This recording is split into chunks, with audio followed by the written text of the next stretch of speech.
Today's guest interview was recorded in August of 2020.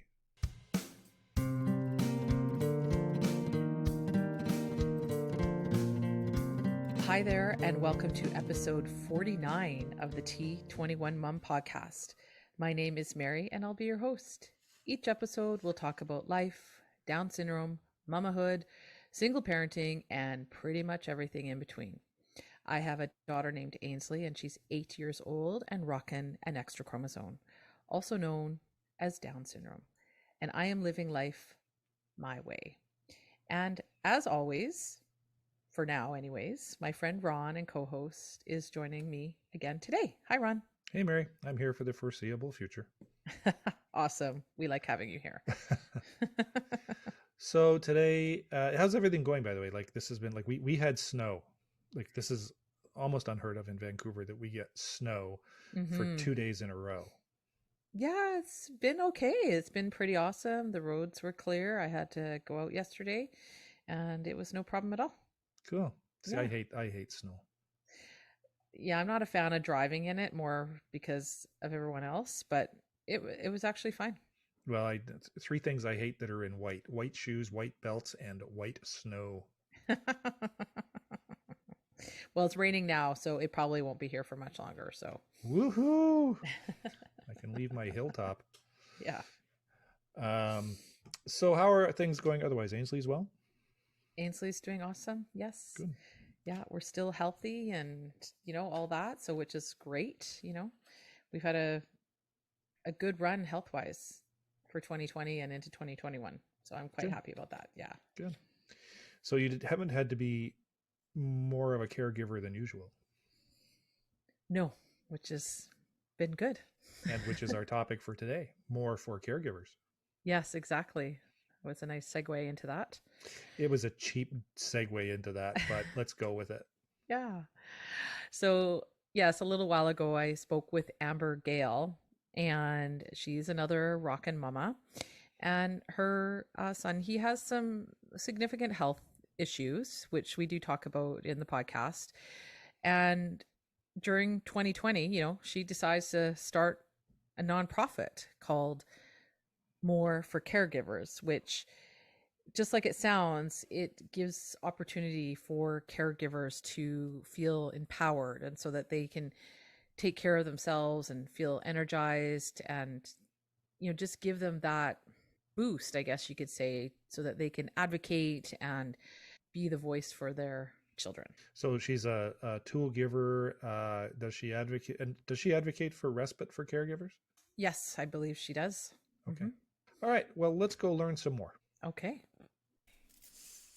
Today on the T21Mom podcast, we have another rockin' mom who is going to talk about something that she has started that we could all use, and I say in quotes, more of. So welcome, Amber. Hi, thank you. Excited to be here. We're happy to have you on. So before we get started, can you tell us a little bit about you and your family? Yep. So I am from Iowa. I live in the tiniest town that most people can think of, unless you are from the area. I always say we have about 500 people, including the farmers, but I'm not actually sure what the real number is. But the point is, it's very small. I am the mom to two really amazing kids. My daughter, Avery, is 11, and she's incredibly creative. If there's anything to do with paint, glue, or glitter that she can get all over my house, she is absolutely into it. And she's very like me, with her humor, her sarcasm, and maybe her attitude might sometimes come from me too. But she's an amazing big sister to her brother, who is AJ, my son, who is 4. He does the best Cookie Monster impersonations that I've ever seen.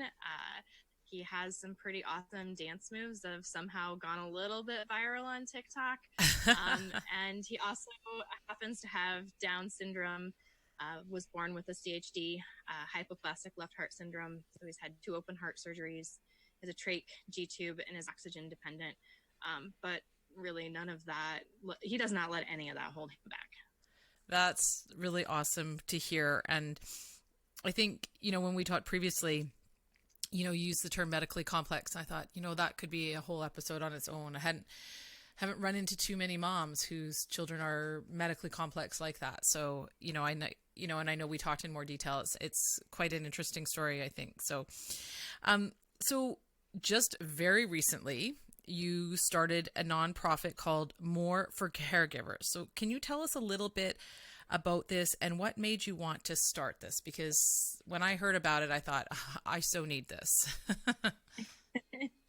Yeah, so More for Caregivers is we're a 501c3 nonprofit, and our mission is to bring personal development opportunities to parents and caregivers of children with special healthcare needs.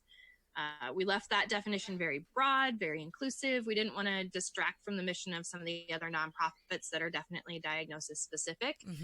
But our goal is to focus directly on those parents and caregivers themselves. Fantastic. So this really hasn't been very long in the making. Like when we talked previously, I was quite shocked at when this all started. So how did it all begin? Like how did it evolve? Yeah, so we're about 3 months into officially working into the nonprofit piece, and it happened so much faster than I thought it would. I thought we'd submit paperwork and be waiting for months, or that it would take forever to get, bylaws written and things done, and it didn't. And that's because people are just passionate about what we're doing. So the families, the volunteers, the service providers that are helping out with all this, and it definitely shows in how fast it's been able to move. As far as like how we got started, it all kind of kicked off after I got a life coach myself. So I think you mentioned already that, AJ is pretty medically complex. I was in the hospital, my husband and I both, not just me, were in the hospital with him, for almost a full year. And we just lived in survival mode that whole time. And when we finally came home at almost a year old, I really struggled with my own self-care. I had what I kind of like to call that survival mode still carried over, but I also had like this, I like to call it like a delayed postpartum depression. So I had PPD when I had my daughter, but it was then like, now I'm home with AJ, we're finally out of the hospital, and I'm trying to learn what it means to be a parent. And I'm grieving that, lost vision of what you'd expected from your child. We had a birth diagnosis, so it was all complete, like whirlwind for us.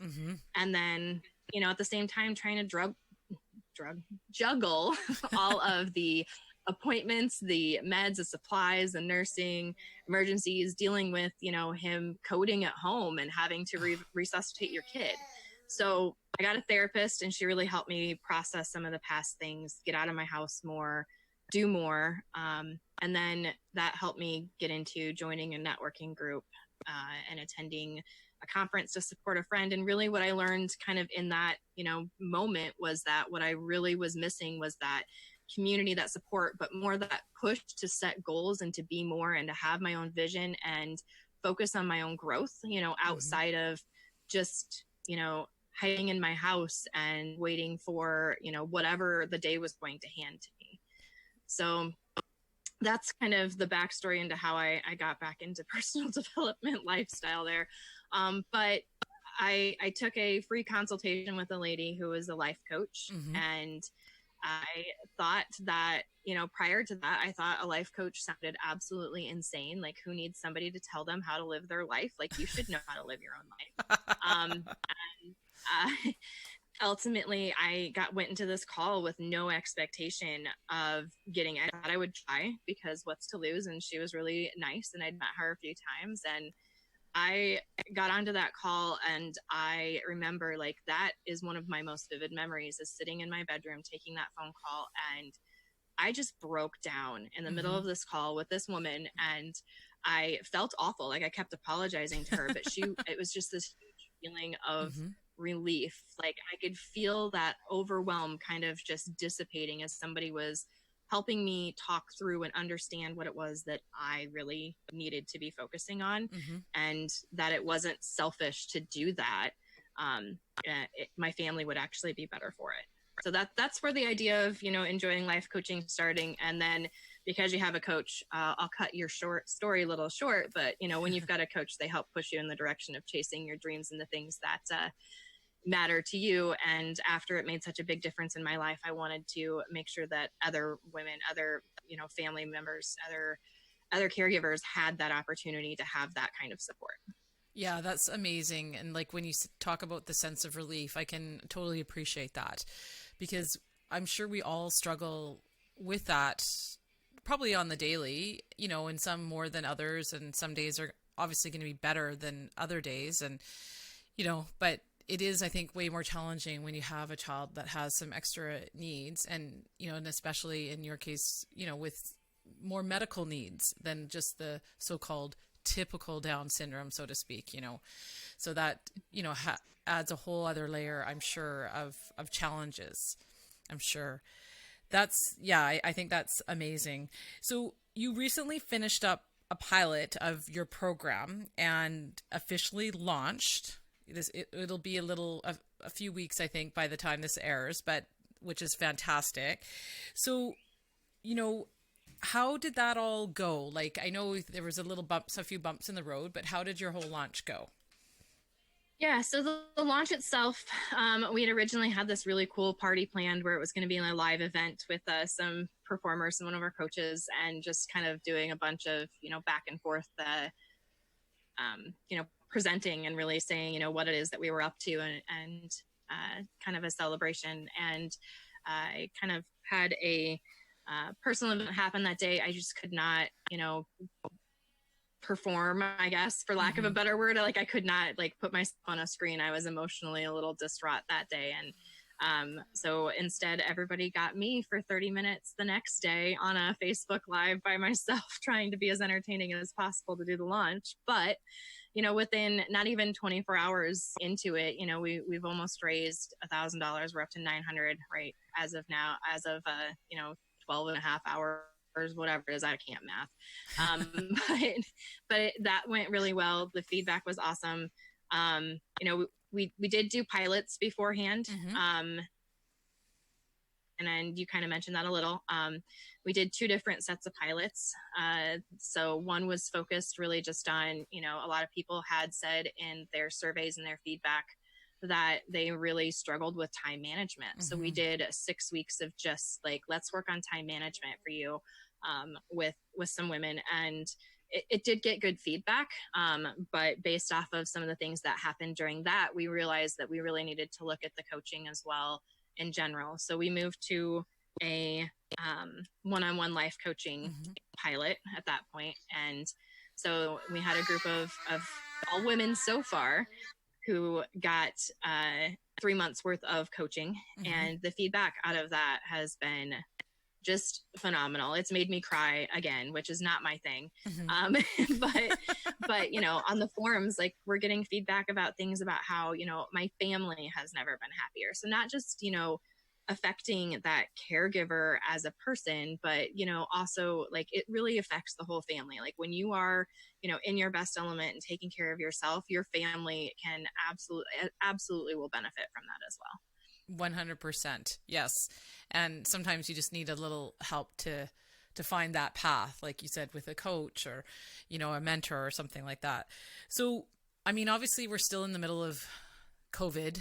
And so I think from what we've talked about is everything is currently virtual. Is that the plan to continue like that? Or do you envision that the coaches and the special needs caregivers would meet in person at some point? Because almost online, it's almost easier, or virtually, but it's also nice to have the in-person impact as well. Yeah. So, and that's something we went back and forth on a lot in our early surveys pre-COVID. Post-COVID, there wasn't really a question. Yeah.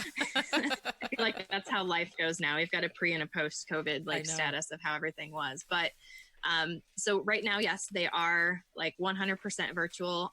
Pretty much everybody uses Zoom for those sort of calls.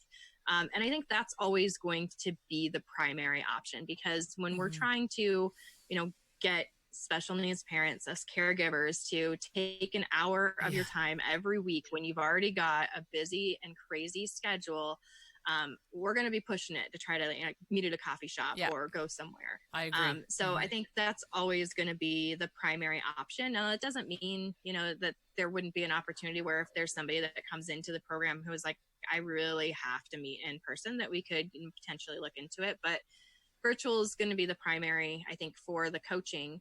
But we've also got other things, up our sleeve in terms of services. So after that 3 months worth of life coaching is done, we recommend people for, a different program, whatever we think would be best for them. So really we use that 3 months to understand what your goals are, what you're working on, and figure out what kind of support would be best maybe, and work with you to figure that out for going forward. So then we've got things where you could, attend local conferences, and there's workshops that would be local. We're looking at some retreats. I don't want to get too crazy, excited about them, but we started having some of those discussions.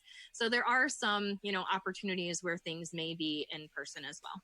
Fantastic. Yes. And I've talked on previous episodes about the Rockin' Moms retreat, and, and I think obviously that's something separate than what we're talking about right now. But when you're saying a retreat, I do think people would be totally keen for that, because I know for me, going to the retreats has really helped me. And, you can really find, your people, your tribe. And I'm sure it would be the same for you, for your, for the For Caregivers. I think it would be awesome. So what do people do? Obviously we're going to put the links and everything on the show notes and stuff, but so when somebody registers, what do they receive, or what kind of services do you provide? Yeah. So out the gate, we start with that 3 months worth of life coaching. So that, like I said, that kind of really gives us that insight. So you get paired up with a coach. You do kind of an initial interview with them to see if you're a good fit, or to see if there's another coach that would be a good fit. Because, blindly trying to put two people together and say, hey, work on your goals does not always, heed the best results. You got to kind of learn a little bit about, each other and what your things are, and what makes you tick. And maybe there's somebody else that's better for you. Right. But we start with that 3 months worth of life coaching. So everybody that comes in, that's right now, our mission is anybody that registers to become a member will ultimately be assigned a coach and get that 3 months of coaching. And after that, they would then get the kind of, like I said, that referral to move forward into something else. Now we also have, an online community that we're working on getting developed, and some online events and some workshops and some book clubs, things that we can do online that we're working on trying to get to now, because we'd originally planned for some of these things to be in person. So we're doing a little bit of a, shift for, the current times, but, ultimately becoming a member gets you onto, the list to get a coach. It also gets you onto the mailing list to then, get informed of all of the other things we've got going on and invited into that community. So that's really fantastic. And I know you like you said, it's a nonprofit. So are there fees for people to join, or how does it work? So right now, so we kind of said, let's get through the end of 2020 and see how things go. But right now, the way that we have things up and running is there is no fee to join itself, but there is a registration fee once you do get a coach. So you do have to register for that program technically. And that fee is just $50. So it's not, anything too crazy. But, if there's a hardship that it's going to cause it, to not be feasible for you to pay that, you just let us know. We've got a scholarship that you can apply for as well. That's fantastic. So there's really no barriers for people to join. So that's so wonderful, because, often, especially when you have a child with some extra needs, that can be the financial because you have all these other, costs, for your child that, there isn't often a lot of extra. And especially when you think you're spending it on yourself, right? And even though this is something that is going to help not just yourself, but, everyone in your family, which I think is really fantastic. So, because I loved how you said that the people who were in your pilot, that their families were noticing a difference, and that it was just awesome for everybody, You can't really ask for more.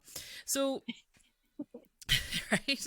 I think you're just hitting it out of the park and finding that niche that we know as this group that we do need this, because I think people who don't have a child with these extra needs, you know, or they're not caring for a child, because I don't want to just say moms and dads, because I know you're trying to be all encompassing caregivers, because sometimes it's grandma and grandpa or what have you, or another family member. But you know, I think people don't realize like how involved it is, like, you know, because you know, they see you, you know, out at work or in a public place and everything looks fine, but there's a whole other story going on, you know, for the rest of your life, like the rest of the time of the day. And they don't see that, and they don't see, you know, the difficulties, or, you know, the tears, or, you know, the challenges that we often have. So, you know, and it's so nice to find other people who just get it, you know. And I think for me, that's been the biggest thing, is finding like your tribe again, like finding people who understand you, who can support you, which is exactly what you're doing here.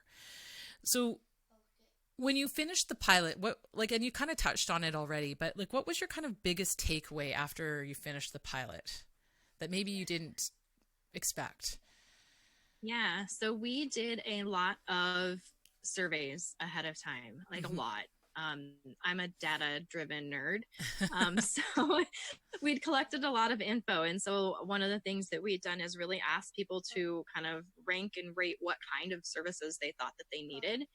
And the number of people that came back with all kinds of things that were not coaching was, you know, I'm not really shocked by it, but it was just the big takeaway. You know, when we did our pilot, we said, hey, we know you didn't necessarily rank coaching as one of your top things, but we want to try this because we have an idea. And we brought these people into it, and the feedback we got from them was, you know, I just didn't know what it was. I didn't think it was for me. And then I started it, and it turned out to be the best thing ever. And, you know, we did have people that were interested in it, obviously, as well. So it wasn't like we took the bottom denominator and said, hey, we're going to try this anyway, even though nobody said they wanted it. But we tried putting some people in that just didn't think that was their thing. Fantastic. And, you know, for that to be, you know, the best thing that they've ever gone through, and come back with feedback, like, you know, everybody needs a coach in their life. You know, sort of things that to come back was really the biggest takeaway for us, is that we've got to do, you know, a much better job of explaining what it means to have a coach, and to really not just, you know, market that we are here to provide that personal development services and opportunities for people, but also, you know, what is a coach and what are they going to do for you? I think that's, you know, like you said, you're like a big data nerd, and I think it's so important to, you know, like to survey and assess, because sometimes you're really surprised about what comes out of that, right? And, you know, you might think special needs caregivers need one thing, and then some others might be telling you something else. And so, yeah, I think that's awesome. I'm like, because I'm so excited by what you're doing, because I think it's amazing. But like, I don't think any special needs caregivers ever feel like they don't feel overwhelmed, and you know, and most of the time close to burnout. And, you know, for me personally, I think that that's really hard to recover from, because I've been there where I've just felt I just can't do it anymore. And, you know, when I was going through your website, you had some really interesting stats on your website, which I'm sure is not really all that surprising to most of us special needs caregivers. But did you want to talk a little bit about those? Yeah. So I think kind of the big ones on there that are on the site are, you know, about stress and mental and physical health. And so, you know, parents of, or caregivers, I should say, of children with special health care needs are really, you know, twice as likely from other parents to report that they are feeling usually or always stressed. So that kind of chronic stress is there.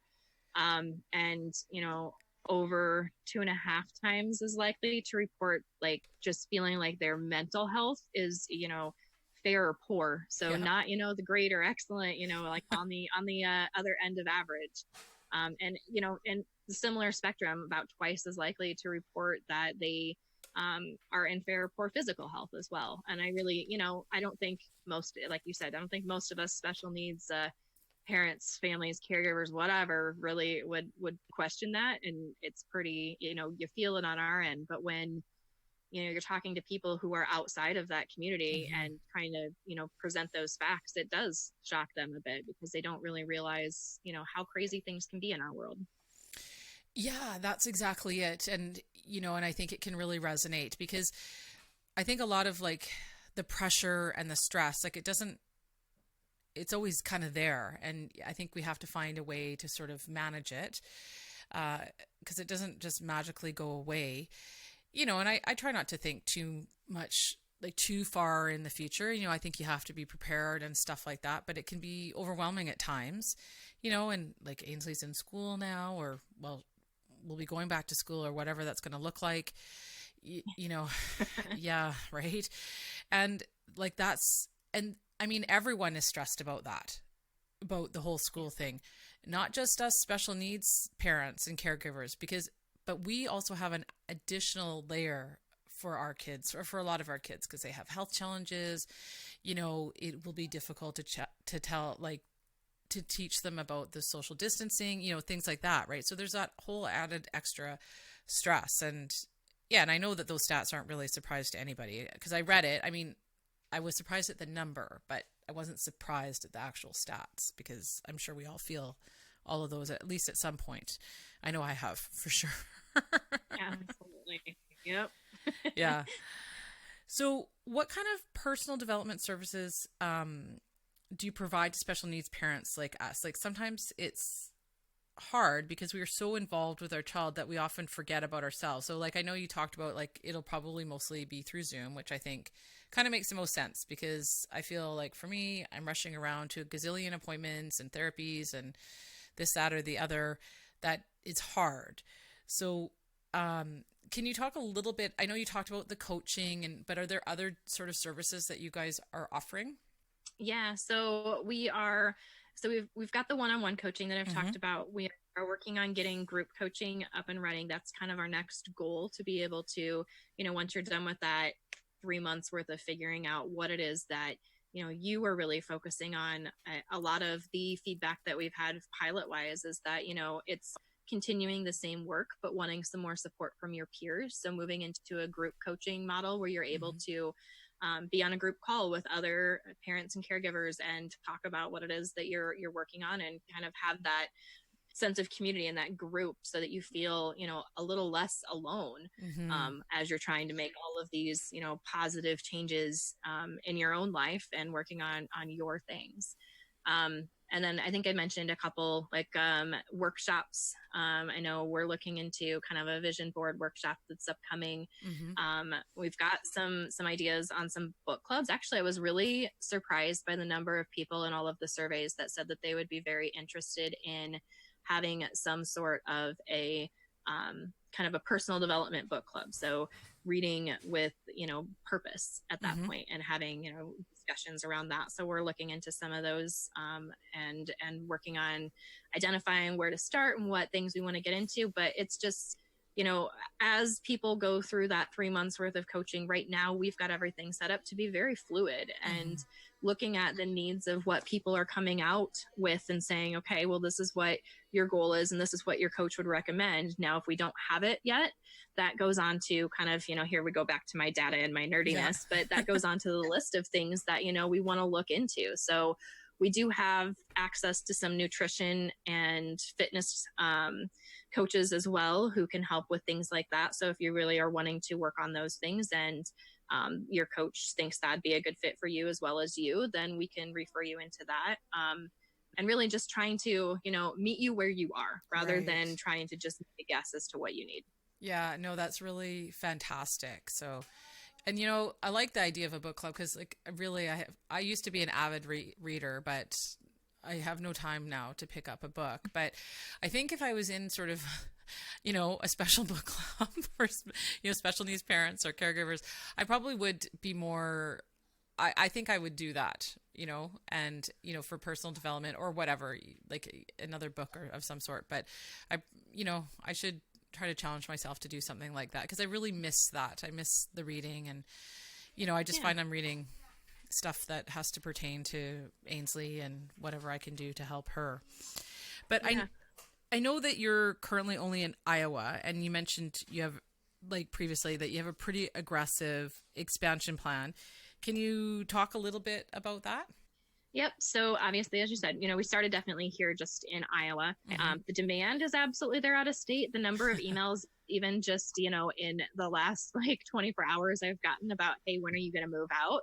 I need to add that as an FAQ to the website, I think, because it's getting a little crazy. But, the demand is there. People, want that support, which is an amazing thing to feel. But we want to make sure that we're in a place to, physically support it. So we really need more of the infrastructure. Everything's done manually right now. You fill out a form that gets put into a spreadsheet. Then you get an email that's sent manually by somebody. So we definitely need to get some of the kind of automation and, client relationship management, getting nerdy on, the back end stuff so that things are a little organized and, we don't lose people, because I don't want to, launch bigger than we can handle and end up with a kind of a mess. So our goal was by the end here of 2020 to really have some of those additional programs in place for adding the courses, the workshops, and really just kind of increasing the value that we can provide all together. And then at the start of 2020, we're going to reassess the needs of kind of where we're at and get that plan to start working on the infrastructure and getting those things behind the scenes. And the hope is that by 2022, if not sooner, in my brain it's sooner, but I got to kind of, play it a little safe. But by 2022, with a couple years out, that we are in a place to look at expanding out, whether that's, I would like it to be nationally, but, we may have to do it in steps as we move our way out. But ultimately, the goal is to make it national. Well, and hopefully you can move up to Canada.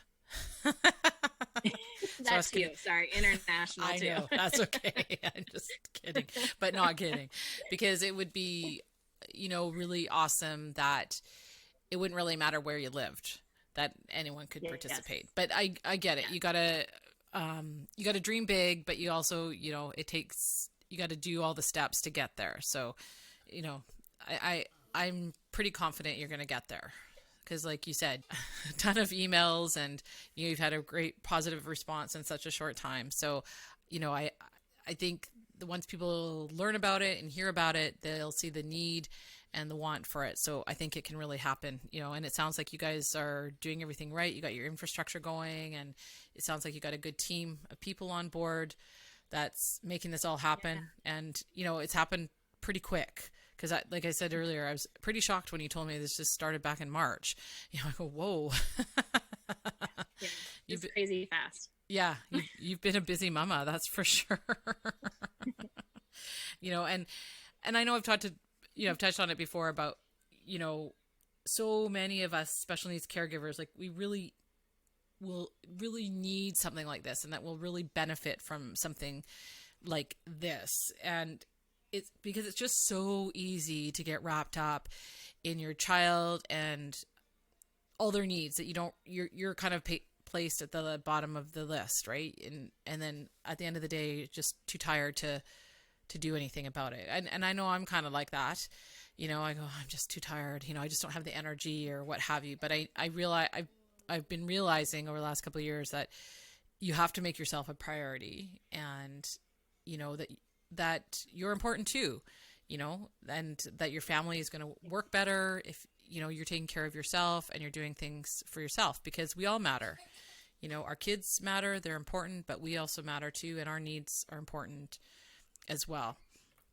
So, so this is like really awesome. And I know you kind of touched a little bit on it for your goals for caregivers, like you want to go national. So like for the rest of this, of 2020, I mean, it's kind of been a gong show year for most of us, but I guess everyone really. But so where do you think you'll be at the end of this year? So at the end of this year, the goal was to have at least, have hit a fundraising goal of around $10,000 that'll help us kind of be able to take the next steps and things. And some of that's in grants and some of that's in donations. And then getting 50 additional members up and running as of August 1st, between August 1st and the end of the year, with their coaching. That's on the goal list, which is a big goal. to try to kind of balance and juggle and make sure we're getting things going. Like, do you mean 50 starting out 50 caregivers? Sorry. Do you mean 50 50 more caregivers? Okay. Mm-hmm. Yeah. Okay. Sorry. Yep. And then really from there, it's just a lot of the things I talked about already, which were like the, additional offerings, getting the group coaching going, getting some of the workshops up and running, and starting to do that analysis of what else we need. So that's kind of our 2020 vision, really. 2020 vision. Yeah, that's wonderful. Yeah, I know it's just a weird year, but like, look what you've done during this time. So that's amazing. And so how can people, like, how can they get involved? Like, people could donate, can people even be a coach maybe? Like maybe they're not a special needs caregiver, or maybe they are, and they have some kind of expertise. And how do people register for sessions? I mean, I know you're just in Iowa, so you have to be based out of Iowa first, but Yeah, that's still a little bit of a thing at the minute. But, honestly, things like donating, I know we may be in Iowa right now, but part of, donating is what's going to allow us to be able to grow past Iowa. So donating is definitely a thing. You can do that at More for Caregivers, MORE for caregivers.org. And you can, or you can even create a fundraiser on Facebook. Like we tried to make it as simple as we could. We got all the fancy things going. Okay, I didn't. Somebody got all the fancy things going so that you could do that. You can volunteer. So even if you're not local, we do have committees and positions and general volunteering info, and all that's on our site as well. So some of that is even community engagement and, helping out with recruiting more coaches, and, writing training, things like that. Depending on what your knowledge is, there's a huge kind of list of where we're looking for volunteers, and you can find that on our site underneath the boards and committees page. Okay. And there's a form to fill out to become a volunteer.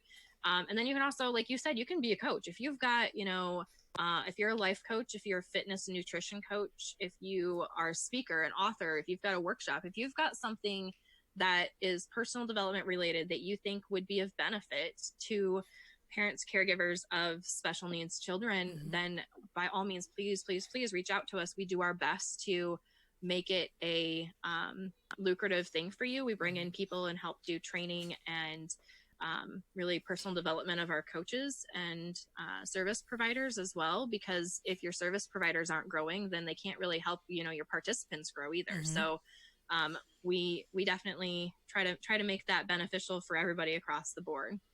And you don't need to be registering.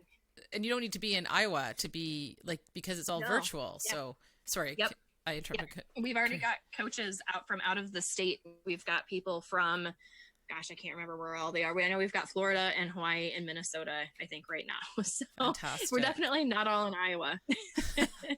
That's so awesome. And I forgot to ask at the very beginning, what does MORE stand for?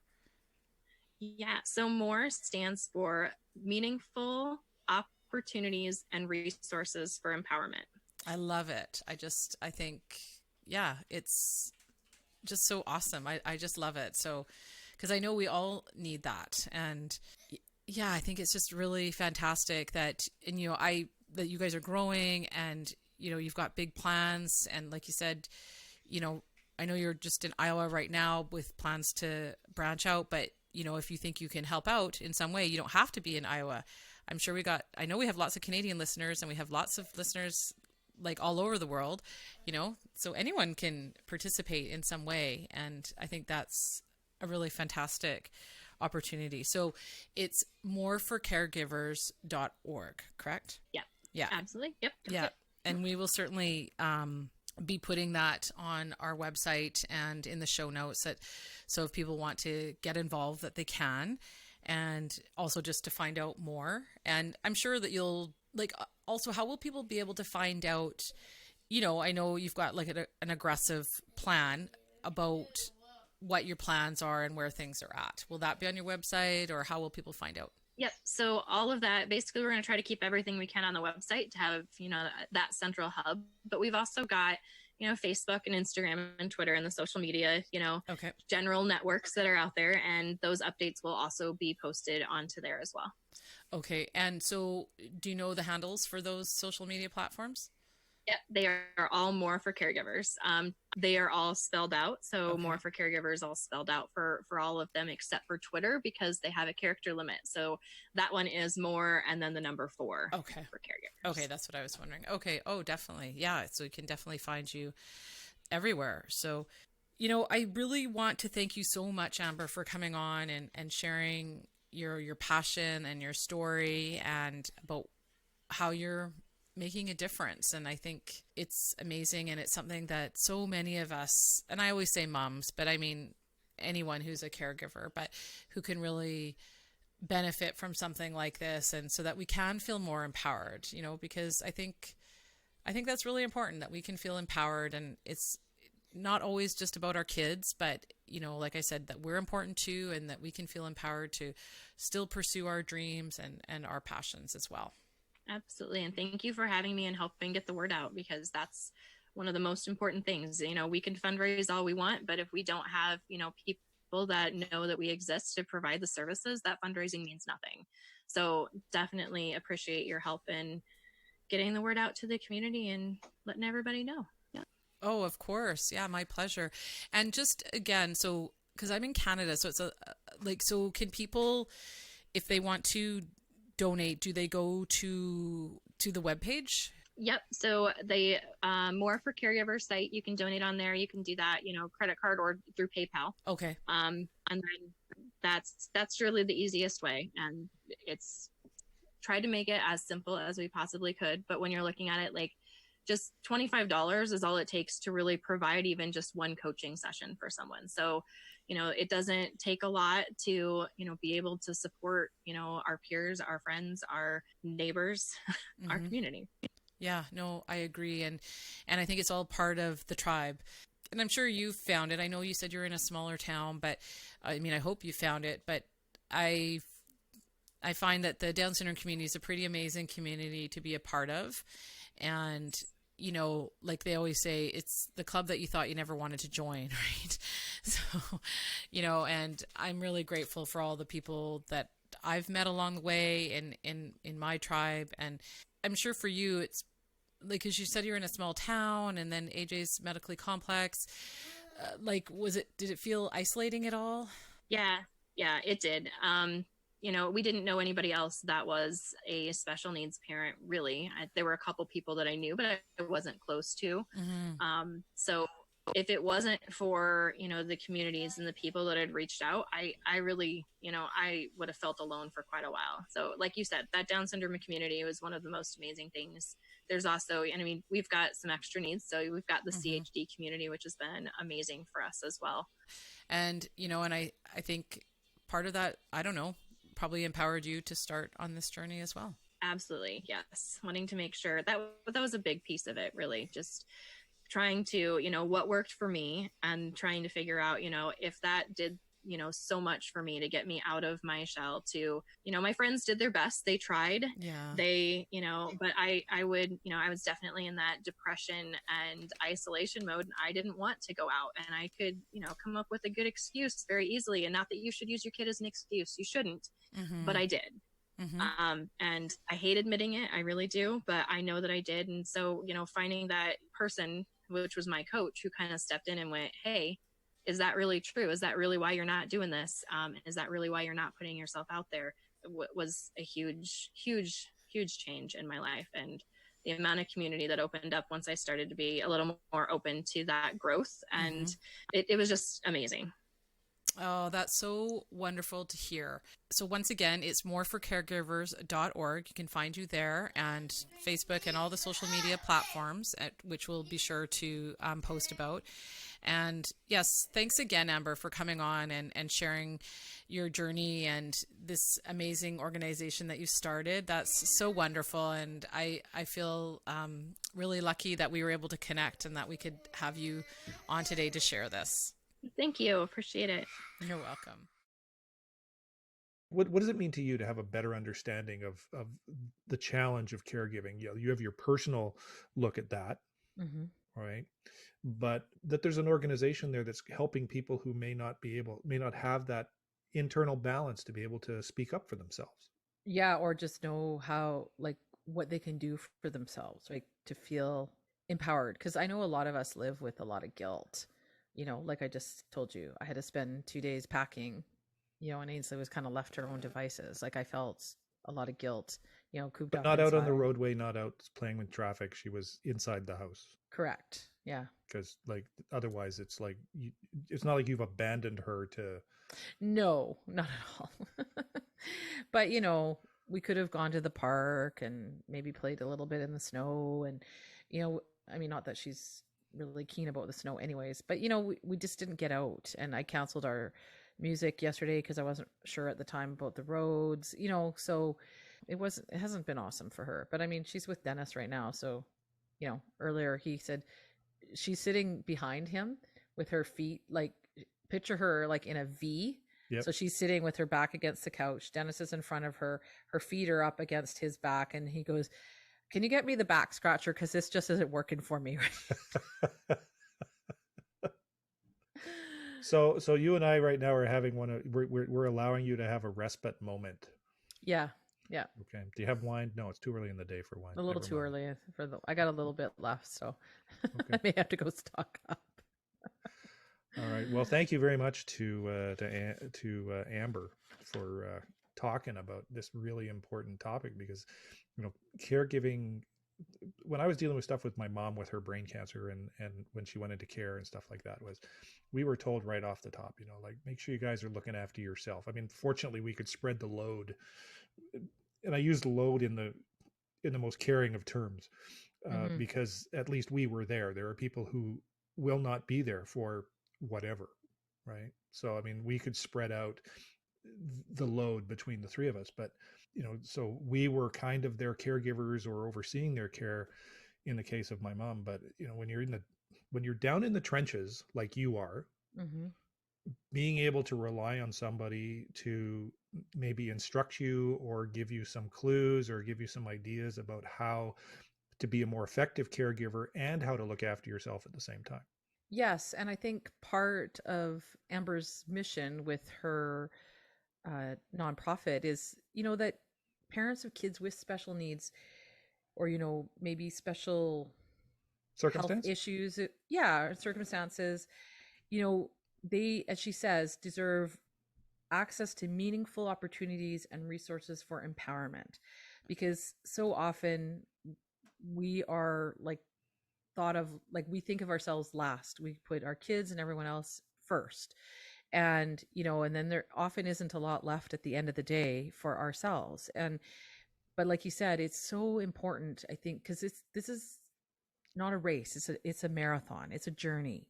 But quite often, so many of us are reinventing a wheel, and having a resource like Amber to show us some of the ropes, right? Yes, and I think it's fantastic, and I really hope it just grows like wildfire and prospers. And I would love for it to come up here to Canada, but that's probably a little ways out.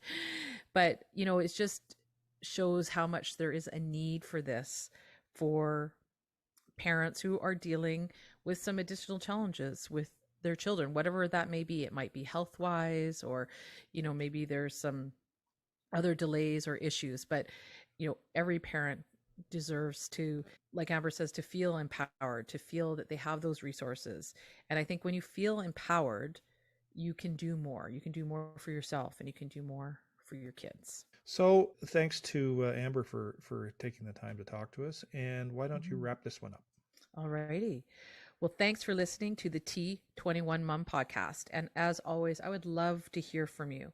You can drop us a line at info@t21mom.com, or you can find me at Facebook, also at T21Mom, or on Instagram and Twitter at trisomy21mama.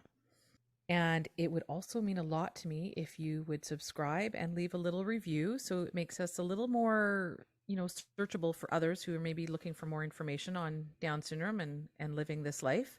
And keep on loving on your rockin' kiddos, and we'll see you next time. See you, Mary. Bye, Ron.